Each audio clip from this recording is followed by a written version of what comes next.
Prípada mi to veľmi ľahučké, by som povedal, že tak jemnúnko, nejak tvoja frajerka, keď sa snaží akože...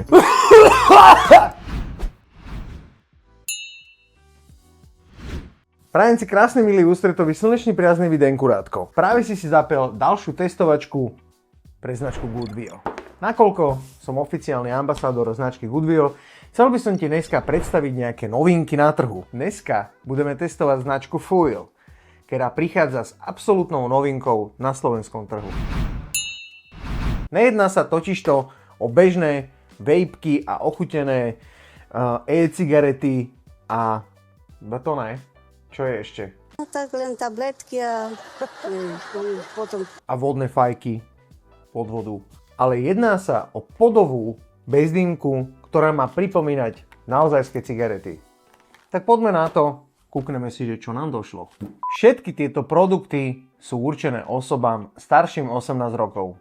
Čiže tí, ktorí ešte 18 nemáte, bohužiaľ.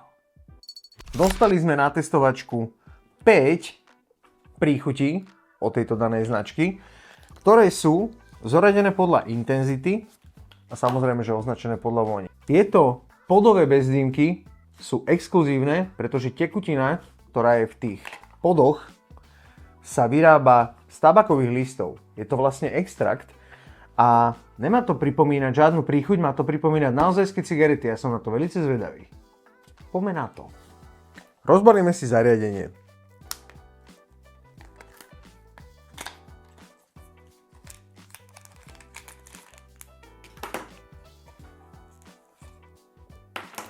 V krabičke máme cables, C-čkový, velice krátky. Vidíš sám, máme tu tabakový extrakt, návod na použitie. Môžeš si to naskenovať a pravdepodobne sa ti do telefóna dostane návod na to, aby si to odbalil takto. Takto ste ho vybral. Toto je veľmi pekné. Veľmi pekné. Prípada mi to veľmi ľahučké. Čo sa týka povrchovej úpravy, tak je to kovové, ale je to veľmi príjemné na dotyk. Čo také, jak iPhone bez obalu, keby si mal. Tuto vpredu vidím také niečo jak repráčik, ale to budú asi svetielka, že to bude ukazovať, keď si poťahnem, že to bude svietiť. Vidíš to? Zariadenie je veľmi pekné. Páči sa mi tá farba. Tá modro-zelená tyrkysová. No, poďme na tie príchute. Začneme týmto príchuťom Double Apple Shisha. Jablková príchuť pri minulej testovačke, ktorú si môžeš pozrieť mimochodom tu, mal som od nej veľké očakávania a sklamala ma. Ale jedná sa o niečo úplne nové. Takto vyzerá balenie. Je tam krásne napísané, že je to tabakový extrakt. Čiže náplň tohto podu je vlastne extrakt z tabakových listov. Voní to trošku tak kyselkavo jablkovo, ale nejaký nádych nejakých cigaret tam necítim, že je to čisto také sladkavo, kyselkavo jablkové. Ideme si to vyskúšať. Tu vyzerá. Zasvietilo to? Ten pod, ktorý tam zasunieš, tak on drží. Že on není taký, že by ti vypadol von, alebo nejakou, by som povedal, že neodbornou manipuláciou, že by si vypadal a niekomu do oka. Nie. Pekne to tam drží a počúvaj to. Hej. Vyskúšame to.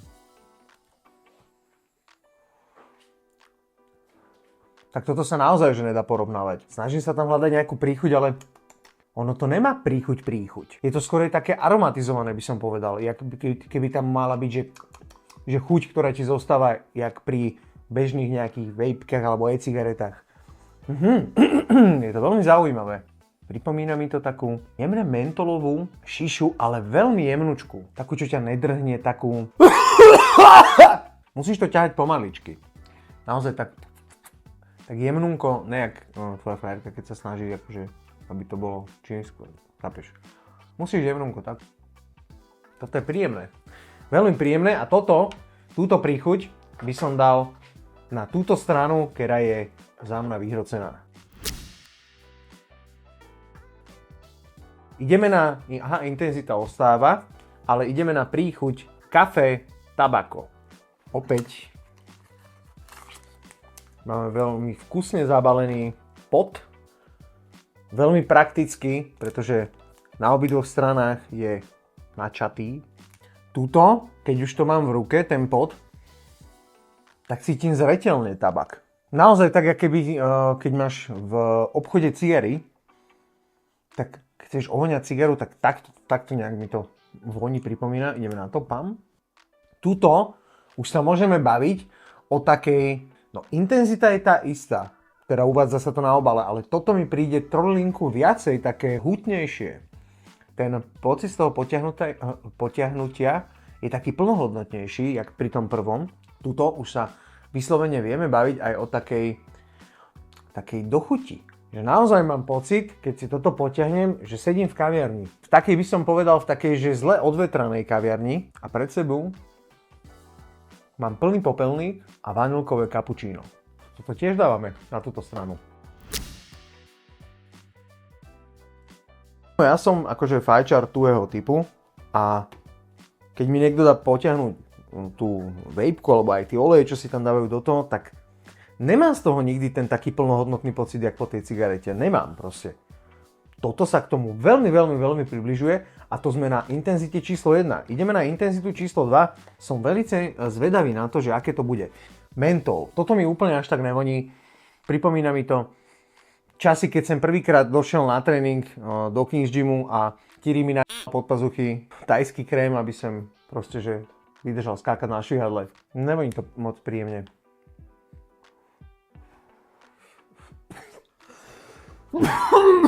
No, ani to moc príjemne nepripadá. Mám taký naozaj, že hútno-mentolový pocit, taký až svieži, ale až taký, by som povedal, že doktorský. Že ja keby som bol buď na dentálnej hygiene, alebo niečo také mentolové by som vdychoval. Toto je taká koala príchuť, ktoré prežúvajú eukalypty. A presne taký dojem mám teraz v hube, že by som zebral takto eukalyptového listu a proste požvachoval. Je to presne taký pocit a len toto sa nedá ako keby prirovnať k príchuti. Že je to skôr ovoňané, jak ochutené. Ale mentolový dojem je tam prehnaný a táto príchuť nebude teda moja obľúbená. Oproti týmto dvom vôbec. Dáme to na túto stranu. Ideme na Virginia Tobacco. Toto mi pripomína časy, keď som mal 13 rokov a schovával som sa na povale, keď som manke Spartu červenú. Keď som manke zebral Spartu červenú, ale takú, čo už 2 mesiace alebo 3 mesiace bola vybratá z krabičky a bola taká zvetraná. Tarecký povalový dojem mi to robí. Neviem, že prečo sa to volá Virginia. Toto naozaj tiež budeme radiť. Neviem, či to je tou intenzitou alebo voľbou tej príchuti, ale toto naozaj je taký nostalgický, nepríjemný dojem. No a máme tu poslednú príchuť, zatiaľ tu máme, že 2-2. Dve také, že čo ja nemusím a dve také, že prípustné a toto rozhodne, že či táto značka bude moja obľúbená vec, alebo nie. Každopádne tieto dve veci sú vyhrocené, toto ne. Toto má intenzitu najvyššiu z doterajších príchutí a tým pádom by mi to malo aj najviac teoreticky nahradiť obyčajnú cigaretu. Čiže vlastne ten dojem po tom fajčení, alebo pri tom fajčení by mal byť plnohodnotný a ja... je tá žerič. Ja som na to veľmi zvedavý. Toto je naozaj také... Toto mi pripomína až dútnik, ktorý môžeš šľukovať. Veľmi príjemný, taký naozaj cigaretový, tabakový dojem. Veľmi hutná nálož toho dymu. Toto mi naozaj robí dojem toho, že si poťahnem z ťažkej cigarety. Ten dym je taký by som povedal, že lahodný. Taký až... Naozaj taký dútnikový. Čiže keď si tak dobre potáhneš, taký dútnička. Frajerka, vie, o čom hovorím, vidíš, jak sa na teba kúka teraz. A toto je za mňa určite vyhrotená príchuť. tieto pody sa rovná približne 60 cigaret. To znamená 3 krabičky normálnych cigaret sa rovná jednej krabičke tejto a preto by to malo byť teoreticky ekonomickejšie. A tak každý vieme, že ak to funguje, ne? Že keď už máš toto pri sebe, tak si to dáš šadze, že neobťažuješ sa ísť na ten balkón, ale keď zachováš, tak určite to bude aj ekonomickejšie, keď zachováš ducha prítomnosť. Ako dvorný ambasádor vám budem každý mesiac prinášať nové testovačky a naše dojmy so značkou Goodbio. Zostanete naladení, ďakujem si veľmi pekne, že si si dokúkal toto video až sem do samého konca koncov. Keď sa ti páčilo, daj like, keď sa ti páčilo moc, pošli to svojim kamarádom a keď sa ti to nepáčilo, tak to kľudne napíš do komentára. A minulú testovačku si pozrieš tu a my už teraz ideme čakať na ďalšiu zásilku od značky Goodbio. Pekný večer, kurátka.